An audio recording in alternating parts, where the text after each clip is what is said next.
The Carleton College Convocation program is a weekly lecture series that brings fresh insights and perspectives from experts in a variety of fields. The program has a rich history dating back several decades. The selected Convocation speakers assist the liberal arts mission of centering thoughtful conversations within education and beyond.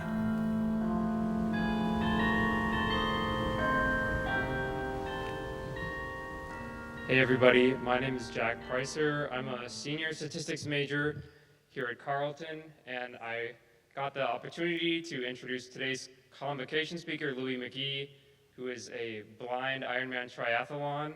Well, he's not a triathlon, but he's completed a triathlon, which I think is super cool.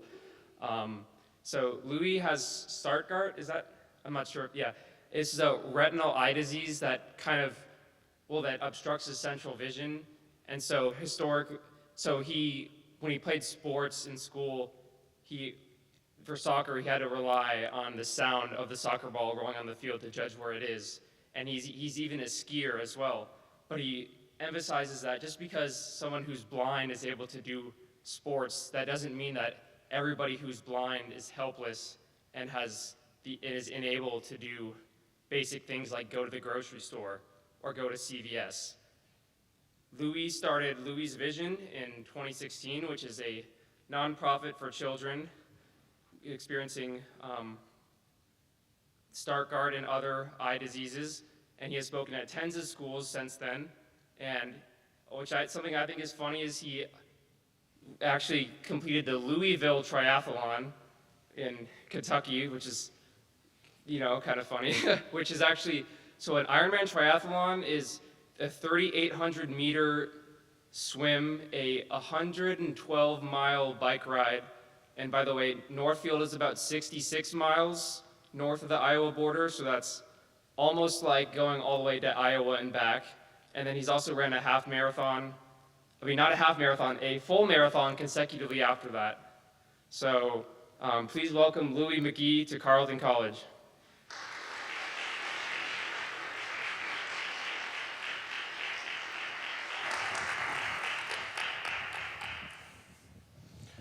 Hello, thank you for the warm welcome, Jack. Hello, Carleton. I'm super excited to be here today at your convocation. As Jack said, my name is Louie McGee. I'm a born and raised Minnesota boy from St. Paul, Minnesota. I'm currently about to begin my final semester of law school. I live in Chicago and I'm blind. So I'll get started with the FAQs. Where are your sunglasses? Where's the cane? Can you see? How much can you see? I assure you I have plenty of pairs of sunglasses, and sometimes I can even find them.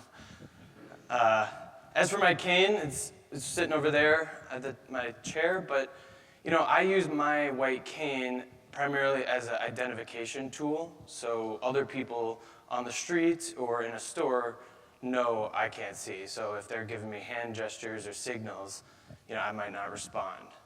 So up here, I'm talking about being blind, so presumably we all know. As for what can I see or can I see, I have an eye disease called Stargardt. It's a progressive genetic disease that steals my central vision. I was diagnosed when I was 5 years old, and I've lost vision in dips and dives over the years. That's a little bit harder to explain to people than just, I can't see anything.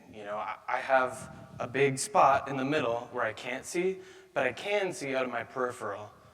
But in the middle, it's not actually just a black hole, it's more of this visual snow, like think static on an old TV, a little sparkly.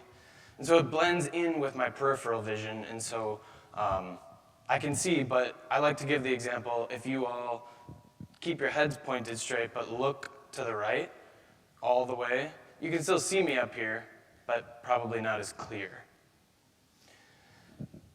I usually say, though, that the hardest part of explaining my vision is lighting, and specifically variable lighting.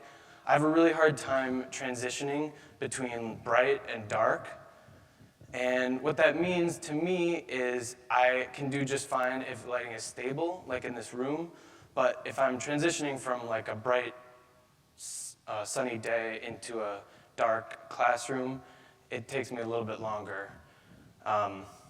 Maybe an example is going out for my morning coffee. We're in Northfield, so has anyone been to Little Joy in downtown Northfield? Can I get a show of hands? Awesome. How about Blue Mondays? Anyone? Well, hopefully some of you guys raise your hands out there. They're both great coffee shops. I'm fortunate to know both. My sister went to school just across town at St. Olaf, so I've been to both many times. I point these two coffee shops out because at Little Joy, you may know, there's a big picture window in the front, and the desk where you order your coffee is right inside the door. This means for me that the lighting outside is often just about the same when you enter the store, and so I can get up to the counter and know my surroundings pretty quickly because there isn't much of a change. Over at Blue Mondays, they're cultivating this really nice cozy vibe, but for me, it might take me a little bit longer when I enter to adjust to the darker atmosphere and get back to the counter set a little bit farther back in the store. This challenge of variable vision, even throughout the same day, is something I adapt to each day. I'm fortunate to say I have a great support system of family around me and friends who, from age 5 and my diagnosis, have supported me in playing soccer, by helping me always have a brightly colored ball to contrast with the dark grass on the field. Or when I'm skiing, my sister, I mentioned, she would wear a high visibility guide vest that said guide, and I would wear a high visibility blind skier vest. And this had multiple purposes, I think, for us on the slopes, because number one, it helped me see her a little bit better and I could follow her down the hill. Number two, it got people out of our way because they were afraid of getting in front of me. And number three, it got especially the snowboarders out of the way because they like to sit kind of right in the middle in the way and cause a problem, don't they? This is all to say, I have grown up with great support, and I've always known that I could push myself to do what I want to do, regardless of what my vision said. So today I want to tell you all about 3 times in my life where I learned how to guide access to change for both myself and my community. I'd like to start by talking about my time to and through law school. I mentioned I'm about to start my final semester. I leave for Chicago tomorrow. This desire to pursue law stems from growing up, always getting help, being offered help, and having to ask for help. I know what it's like to have help and support, but as you might all know, sometimes it feels better to give the help or give the support. I growing up with my sister guiding on the slopes and my family helping me navigate school, I knew from an early age I wanted to be able to give back to the community that supported me. So moving into college, I went to the University of Minnesota, where I joined the Disabled Student Cultural Center. This was my first time really not being the only disabled person at the table or being the only disabled voice in the conversation. I met so many amazing people with super diverse backgrounds in disability advocacy, and I learned then how to be an advocate for a broader disability community. I think back to one project we worked on campus was the bird scooters, you might all know. While they're really fun, one of the beauties of them is being able to just stop and pick them up wherever. And we were having trouble with people parking the scooters all over the sidewalks on campus, so people like me using a cane were running into them. People using wheelchairs maybe weren't able to get around them on the sidewalk. So we worked actually directly with these companies and developed these zones where people could park, and so we were able to still access the sidewalks. This also brought me into the Wiseman Art Museum, where I worked as the accessibility assistant for 2 years. I make a lot of jokes about being a blind art lover because I grew up with 2 parents with art history majors, and I've been to tons and tons of museums all across the Midwest. I think to one time at the Wiseman that really encouraged me to change the policy was I gave a tour to the docents at the Wiseman, where I was the first blind tour guide at the art museum. You know, it was kind of a fun experience for me because I had to memorize where all the paintings were ahead of time so that as I gesture, I know I'm gesturing at the right one. You know, and these are docents who give tours every day. But that instilled in me the desire to help change policy. You know, art is not an inherently accessible pastime for people. And people like me, I'm lucky to have grown up with the art appreciation built into my family, but other people in my shoes may not, and they might not know that you can go to an art museum and get some alternative text descriptions of art pieces. This desire to change policy brought me to law school, and finding my value to bring to the table was critical. As I moved down to Chicago right after I finished undergrad, you know, I started my first few weeks in school, and it was a challenge. I mean, law school is a whole different beast than undergrad. It puts a lot more emphasis on self-advocacy. You know, you're assigned pages for reading, and then you're on your own to go read it and be prepared to potentially get called on in class. All my teachers do the Socratic method, which is calling on students randomly, and so you don't know when it's your turn. And so with this self-advocacy theme in law school, I quickly learned that group study was super important. You know, if you read a case 2, 3, 4 times and you still don't understand it, you gotta have friends that you're willing to chat about and maybe read their notes. And so I know you've all been in a group project, and you know who's good and you know who's bad.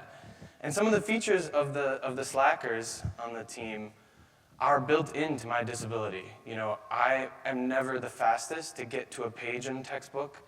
I'm never the fastest to get to my notes. And so when we're all sitting down at the table going over things together, I needed to find a way to bring my value in a different way. What that meant for me was I learned a lot of the friends I had recently made were relying on me for planning. And so I brought us to the table, I made agendas. I learned that was the value I could bring.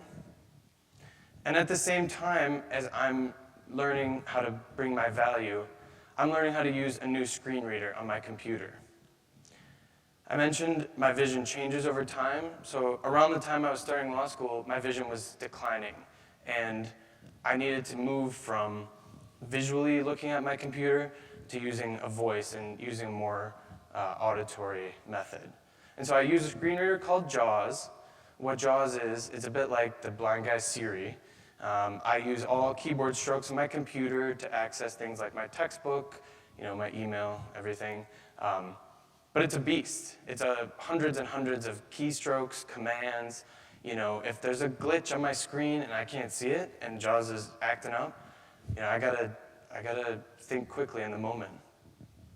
But this was a skill in disguise, because law school is a whole lot of reading, and when we're sitting there studying in our groups, I could just have the JAWS voice read it out loud to my whole group. You know, then they can rest their eyes, sit back, relax, and we can listen all together. These little things of finding value were important to me because I was on a journey to find ways to serve my community. So today, I challenge you all to find the value to be able to serve your communities. Well, finding your value means choosing what community you want to serve. Next, I'd like to walk you through my time spent in London in undergrad, where I chose to study abroad. I went my junior year of high school, or my junior year of college, right at the tail end of COVID. I was lucky to, have the pandemic clear up in time for me to travel abroad. I intentionally chose London because I knew vision was my challenge, and I wanted to not have a language barrier as well. My first day there, I remember showing up to my new apartment after a 20-plus hour travel day, and I met my 7 other roommates from all across the U.S., and we thought, wow, we should all go out to dinner, get to know each other. We're living in pretty close quarters for the next 4 months. I remember walking out the front door, unhooking my cane and saying, "Follow me, fellas." I like to make jokes like that. I'm maybe not the right person to follow down an unfamiliar street in London, but it gets people comfortable with talking about a disability that may be difficult or uncomfortable. I'm happy to say I still keep in touch with all my roommates from London today. We built great, lasting friendships. And it all started with a laugh. However, London wasn't all smiles. My very next day, first day at school, first day doing my internship as part of my abroad experience, I went to work, I had my orientation, had a great experience, hopped on the bus to go home. A few stops later, I realized I had hopped on the wrong bus. By the time I got off, I was in an unfamiliar neighborhood, in an unfamiliar city, and I just felt completely alone. I'd set out to choose London to expand my confidence and build my independence, and I immediately was confronted with a challenge.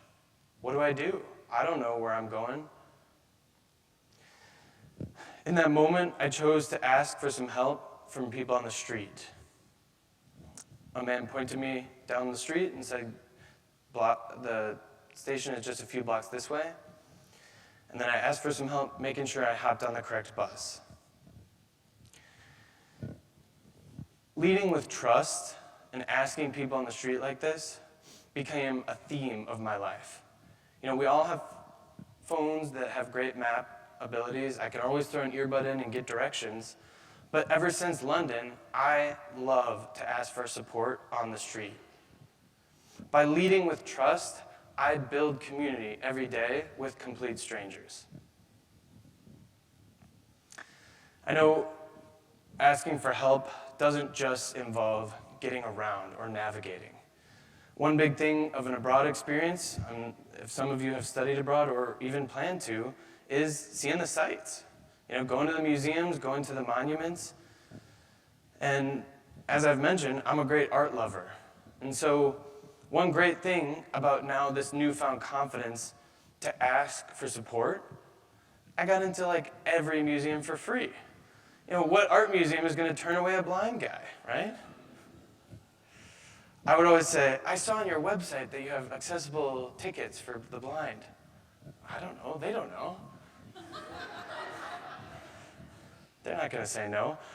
I think back to one particular instance where I had just an unbelievable experience. I was traveling across Italy with a friend, and we were in Florence, and at the Uffizi Art Gallery, it's a whole bunch of Baroque marble statues and sculptures and Baroque paintings.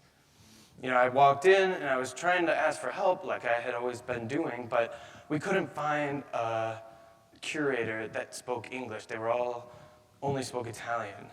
And this short older lady walked up and had given me these latex gloves, and I'm thinking, I don't know what this is for. And she ended up giving us our own little tour and brought a brochure and allowed me to get up close and touch some of these 100-year-old marble statues. I'll tell you, that was the coolest feeling ever. I felt like how many people have gotten to handle these outside of art, employees. My friend who was with me was giving me a hard time, I remember. And one of the statues, I think it was a nymph, some character from Percy Jackson. It was a sculpture, and it was set up about shoulder height, and she's trying to get a nice photo of me, and move your hand lower, lower, lower. Finally, she's like, "I got the photo," and I'm like, "I think this is the foot, isn't it?" So I have a lovely photo of me grabbing this nymph's foot.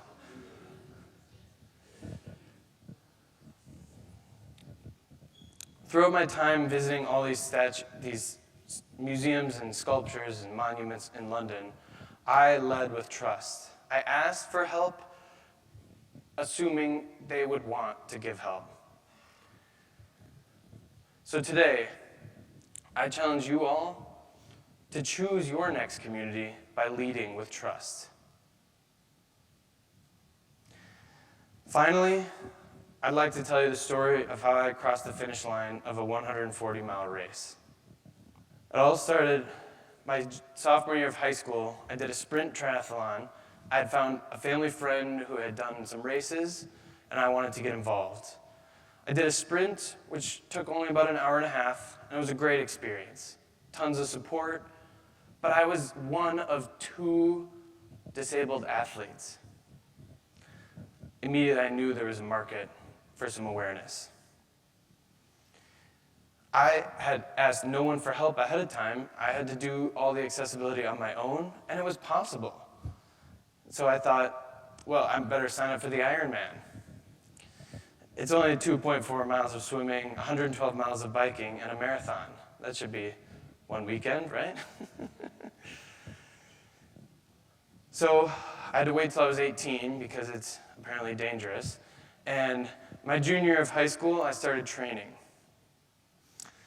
I couldn't do this alone, and I needed to find a guide, and we joked that it was a bit like internet speed dating. I found a 10-time Ironman through Facebook who was willing to do the whole race through with me.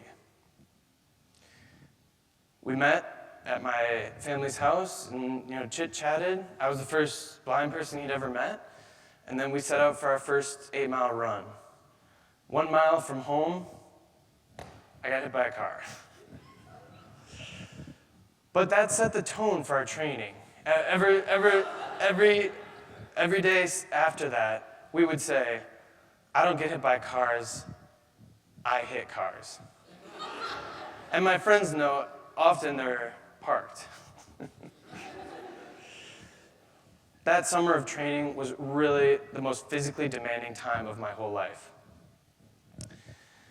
I was trying to, search for colleges at the same time as I was learning how to use a cane to navigate the world and be comfortable with my newfound attention that I hadn't used my cane up until then. Now all of a sudden, I'm training and I have a super visible disability. Meanwhile, my friends are all getting their licenses, getting ready for the drama of homecoming. I remember I only took 1 week off of training in August to whitewater raft the Grand Canyon with a bunch of other blind high school kids, but we'll talk about that another time. In that fall, my race was coming up in October, and I remember not sacrificing this social life that I wanted to cultivate. I remember Friday night, I went to the homecoming football game. Saturday morning, woke up for a 100-mile bike ride and a 10-mile run. Then went to the dance that night. And, dancing was a little bit rough, but I knew it was important to do both. Because if I was going to inspire other disabled people, I knew I couldn't pigeonhole myself and just focus on one thing. I needed to show the world what was possible, even as a high school student. Well, we flew down to Louisville, Kentucky. No pun intended. It worked out with timing. And the day before the race, I did a little practice swim in the Ohio River. I'll tell you now, that is a disgusting river. I thought I was going to be swimming over, chunks of garbage. And I really believe I did not have a disadvantage. I don't think anyone could see through that water. But unfortunately, the water got me sick. That night, I had a fever. It was raging.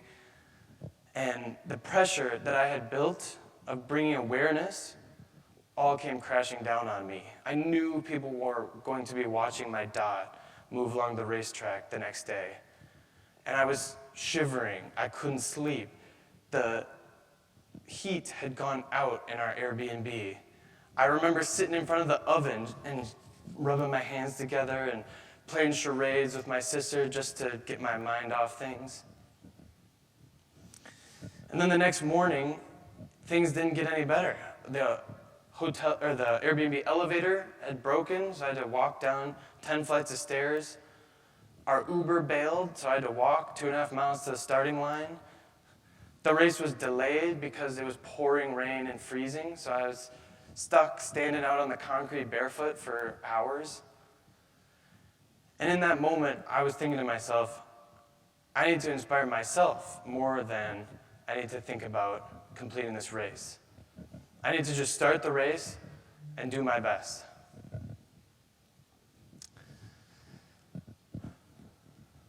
We jumped in the water, we swam, and when Milan, my guide, and I got on the bike ride, I knew we would finish.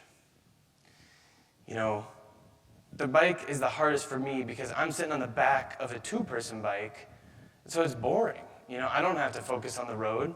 I'm just staring at his back all day. That was the hardest part for me because it was a mental game of strength. At mile 85 of the bike, I knew something needed to change. I was just a high school kid, and I'd been surviving on Cliff Bars and Gatorade chews and, little Triscuits all day. I knew I needed something that was going to get my mind back in the game. I needed to be able to finish this marathon. So I was chatting with the volunteers at mile 85 station, and I discovered that they were a high school boys baseball team. We were all about the same age, and they had just ordered McDonald's for themselves.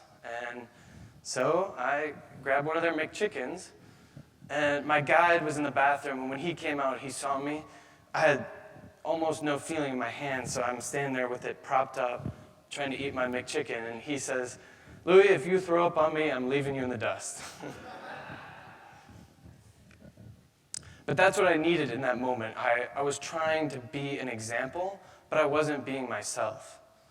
I was a senior in high school. McDonald's was the go-to, and I needed that feeling of comfort to be able to continue the rest of the race. After that, it was history. I had all my 10-plus Jimmy John's chocolate chip cookies throughout the marathon, and we crossed the finish line. It was an amazing experience, and I'll never forget it. But the greatest part for me was being able to chat with young students in the months after. I remember speaking at schools, grade schools around the Twin Cities area about my experience overcoming my challenges, and hearing from younger students saying things like, "Now I feel like I can tell my class about my disability." One school, a student, I heard from the principal a few weeks after I spoke, and they had a student on his own asked to present in front of the class about his disability because he knew not that many people had heard of it before, and so he made a little presentation and showed it to his class. To me, that was how I became a guide in the triathlon community. I had worked with a guide to cross the finish line, but I became a guide to younger students. Today, I challenge you all to be a guide in your communities. Today, I've talked about 3 times in my life where I learned a big lesson. I talked about my journey to law school and asking and getting help, and how I want to turn that on its head to serve my community. I want you all to do the same. I talked about my time in London and choosing the communities I be in every day. I want you all to do the same and to always lead with trust. And finally, I shared my time training and completing the Ironman Triathlon, learning how to work with a guide, and also to be a guide myself. Those communities that you choose and you serve, go out there and be a guide. Thank you, Carleton, and I'd love to take some questions.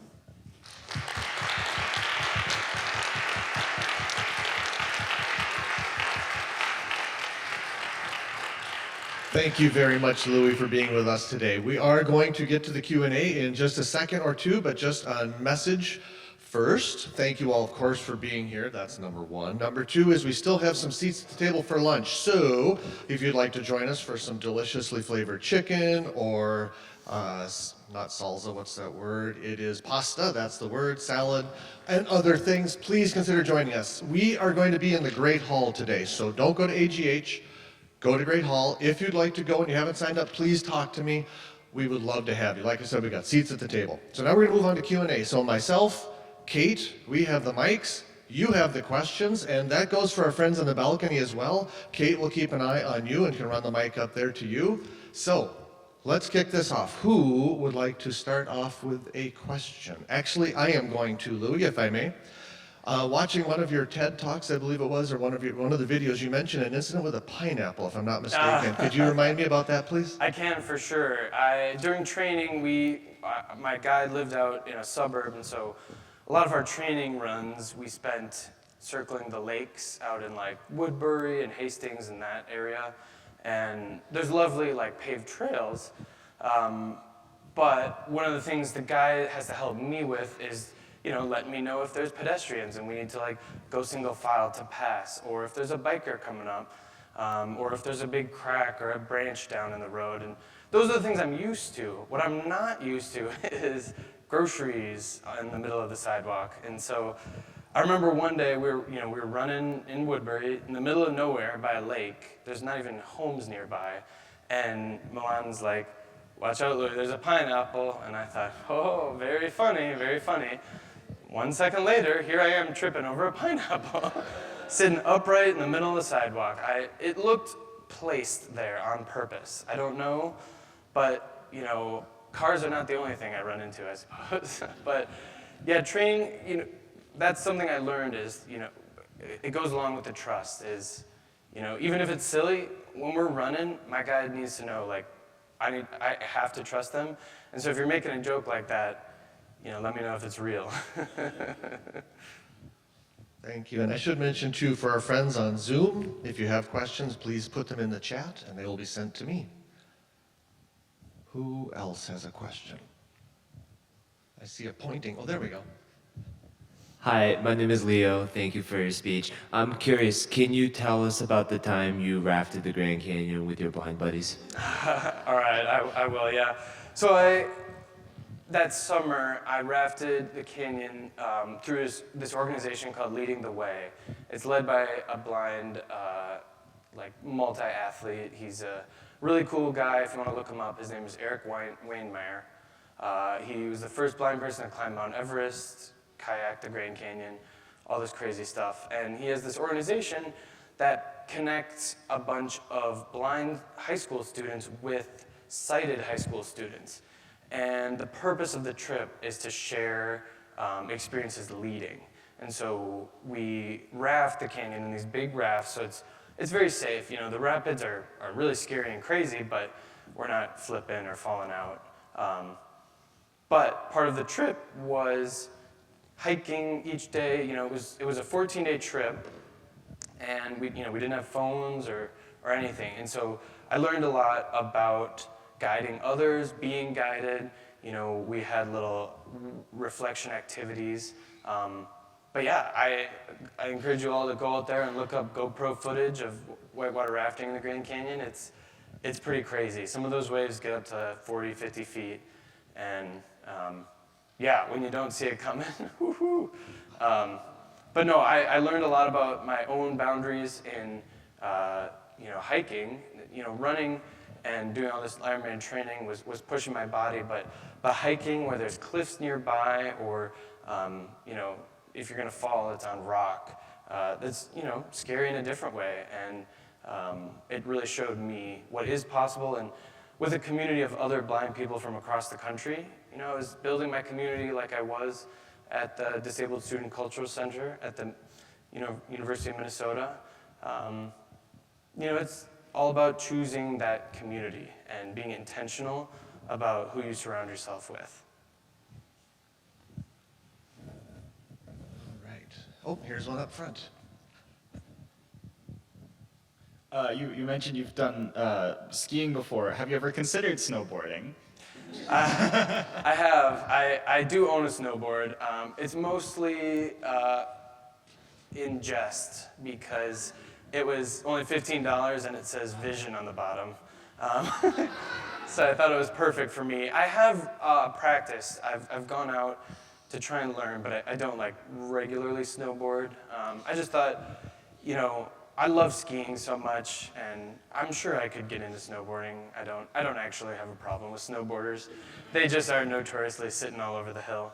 But no, yeah, I love snowboarding just on like the bunny hill because I haven't ever taken lessons or done it regularly, but I would keep it in the back of my mind. I mean, my snowboard still fits me, so I'll have it. My question is, sometimes when people are confronted with a huge, challenge or something, they tend to go the other way and shut down. What about you or your community or your support network help you shift your mentality so you could live an amazing life despite, having a disability? For me, it's my community. I look back to my sister as one of my earliest guides. I look back to my roommates in London. I look back to my guide, Milan, from the Ironman. It's people like those that make me want to break the boundaries and want to push forward. It's not an internal decision. I think there's some element of wanting to prove it to myself. But having received so much support over the years, it makes me want to serve. And I think for instance, my sister, Carmela, and when I mentioned we skied, her with her guide vest, it brings along fun opportunities that you don't get if you don't push the boundary. I remember one time we were skiing out in Utah, and she had her guide vest on, and I had my blind skier vest on, and an older skier came up and asked her for directions back to the chalet, and she, in her fiery way, was like, "I'm his guide, not yours." And, she was 12, I was 14 at the time. I don't know what led people to believe we were guiding, but it was moments like that I live for, that make me love pushing the boundary and the scariness and shutting down. I mean, the night before the Ironman, I was having a really hard time. I had built up all this attention. I had felt the pressure of doing this long race and having all these people say, "Wow, he can do it despite his blindness." Well, I knew blindness could not slow me down, but I hadn't considered the other things that might slow me down, like my health. I think there's always a question. Even law school, I sometimes feel like, do I really belong? It's a beast, and I'm just about to start studying for the bar that I'll take this summer. There's always a question, but I overcome it by looking to my community and living in my community and choosing the people that are going to best support me. Hi, Louie. I'm a former neighbor of yours. Hi, Ann. I'm wondering if, you talk a lot about pushing boundaries. Do you ever wonder if you would have done the Ironman and go to law school had you not lost your sight? I do wonder, and I do think I would not have pushed myself this hard if not for my disability. I think showing the world this message of what blind people can do despite not being able to see or not having a world where accessibility comes first, that would not have been my top priority if I didn't live with it every day. Or if I didn't see other people or meet people like at the Disabled Student Cultural Center. My disability has not only taught me self-advocacy, but it has put me in rooms where other people teach me advocacy. And if I didn't have that, I may not have been in part of those conversations. I think we all, gravitate towards communities of people with our identities, and I think that has really helped shape my passion for change. I think this past summer, I worked at the Minnesota Disability Law Center as a legal internship, and part of my work there was creating fact sheets and working directly with Minnesotans with disabilities. That, to me, was the peak of my legal education. I had grown up with support from people, and now I got to directly give back to people in Minnesota, teach them their rights, and talk with them and let them know that they're not alone. That support I got to directly return, and that is going to be a thread in my legal career.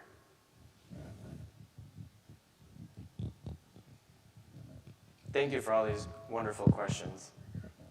Louie, thanks for being here today. This is Jane, and I wanted to ask you about how the government's change in typeface has been affecting you, and if you have any other comments about changes in the past year that have affected disability rights and activities.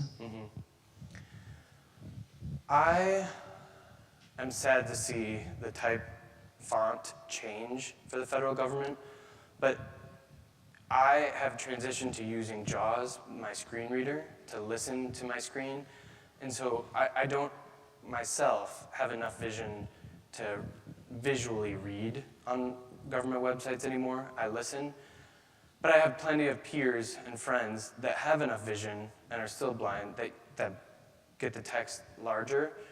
And I can tell you, Times New Roman is far less easy to read than Calibri.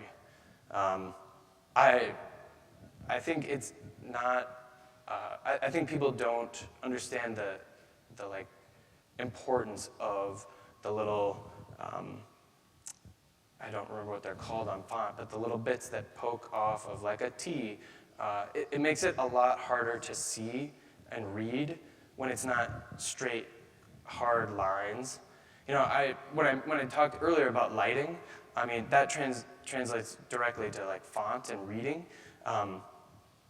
When there's a clear contrast, like dark text on a white background or white text on a dark background, it's so much easier to read a letter the simpler you can convey it, and with straight lines and clear edges.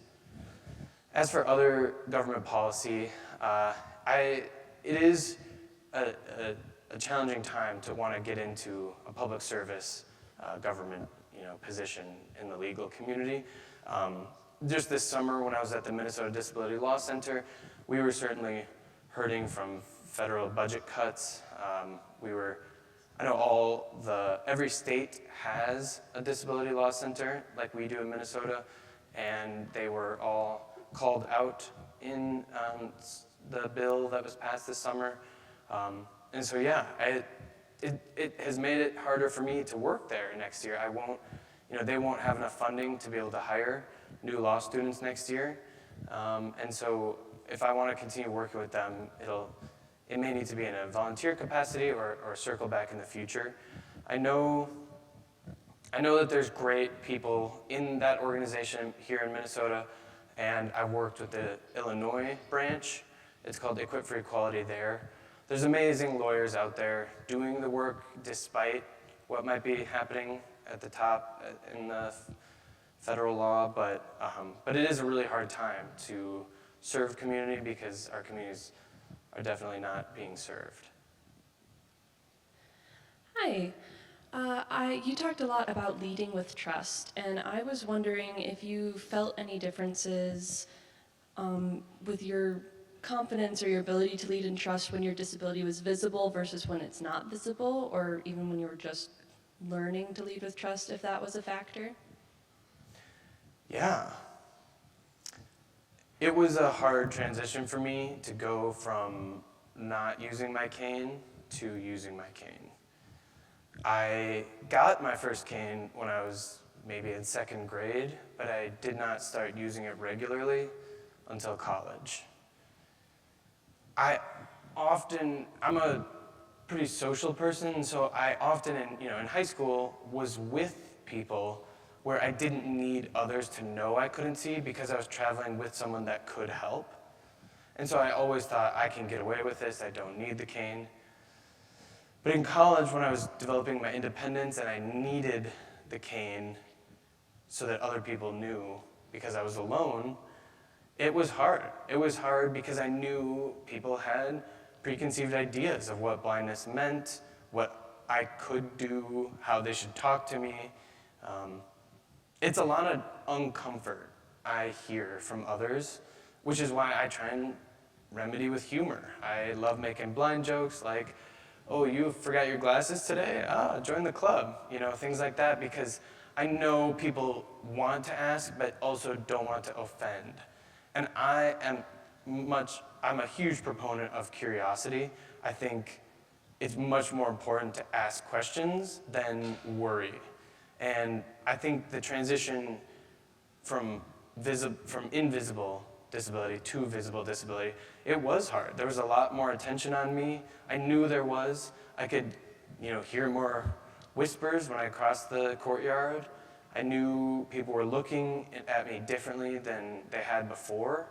But I also knew I needed it to be a, strong advocate for myself and show my community that I'm comfortable, using a tool that can help. I'm going to pop in here, Louie, if I may. I have one question from our Zoom audience. And Jeff asks, what advice do you have for high school students embarking on their own journey to college?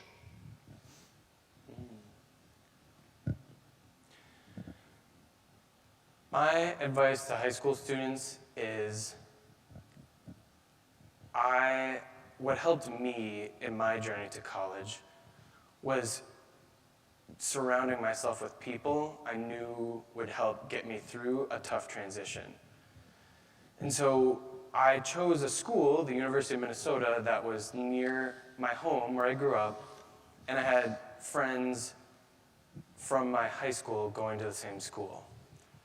I don't want to encourage everyone to go to school right where they went to high school, but I think for me, the importance was I knew people, I was comfortable, and maybe that means a different city where you have a relative or a friend is going. I think community is critical. And that also could look like a student group. I keep talking about the student group I joined, the Disabled Student Cultural Center. If you look ahead at a college and they have a student group of an identity you have or a community you want to be a part of, that can make all the difference. And knowing that you're going to be surrounded with positive people, it helped me, and I think it will help you too. All right. And if there are no other questions, we got one more. Sorry to ask another question. I'm wondering how things would be without these amazing technologies that you have been able to access. Without? Yeah, if there weren't all these technologies now. My parents always laugh at me because I always say, it's a great time to be blind.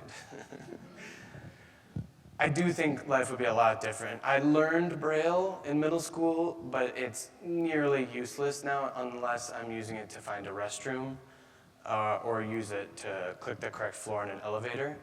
We just have so much audio technology, whether it's the JAWS software I mentioned or Siri just built right into your phone. I use so much audio that I don't really need Braille anymore. And I know plenty of blind people that use Braille. It has become a preference rather than a necessity, which I think is really cool. I also think to things like the AI boom that we're in right now.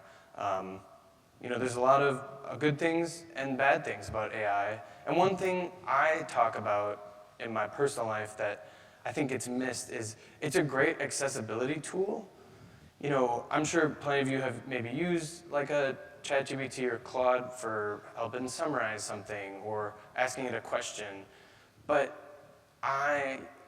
ChatGPT came out when I was learning JAWS, and so it became my default tutor. And it knew all the keystrokes and key commands and how to use a key progression to do a longer task. And that was like indispensable for me because I couldn't always meet with like my JAWS tutor from State Services for the Blind. You know, if I was working on something at home and I didn't know the keystroke, this made it so much easier to learn it quickly and then transition to actually just doing the task. You know, it sped things up for me. And I think that accessibility of AI doesn't maybe get talked about enough. One more thing I think is pretty cool.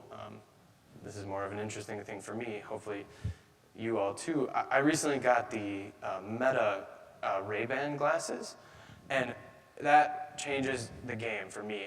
They're glasses that have a little camera, and then they can talk in your ear. You know, they have their little AI feature. And I can walk down the street and ask, what does that sign say? What street am I on? I can ask at a store. I can hold up like a can of soup and say, how much does this cost? There was actually a really interesting article in the New York Times, I think it was last Friday or maybe the week before, that talked about the unexpected accessibility that Meta had not thought of when they produced it. Just another example that accessibility is there, but it's clearly not top of mind. But you can, I've read so many stories online of blind people using them in their life just as glasses and then asking questions and being able to learn about the world around them. I know I changed my voice to Jordan Peele, so it's a little more fun. But yeah, it is a great time to be blind. It's a great time for accessibility. Also, the COVID pandemic really did wonders. I always need my tools online, usually in Word form, and teachers in school were forced to put everything online during that time, and so we kind of all had to become accessible. And it was a rocky road, but I think today, you know, this convocation is presented on Zoom as well. You know, it may not have been like that before the pandemic, and that allows, you know, people with disabilities who may not have been able to get here today to experience the same as you all. And I do feel very lucky that I get to use the tools I can. Very good. Thank you so much, Louie, for being with us today. And of course, if you'd like to join us for lunch, please talk to me afterwards. Otherwise, thank you, Louie, and thank you all for being here. Thank you all very much.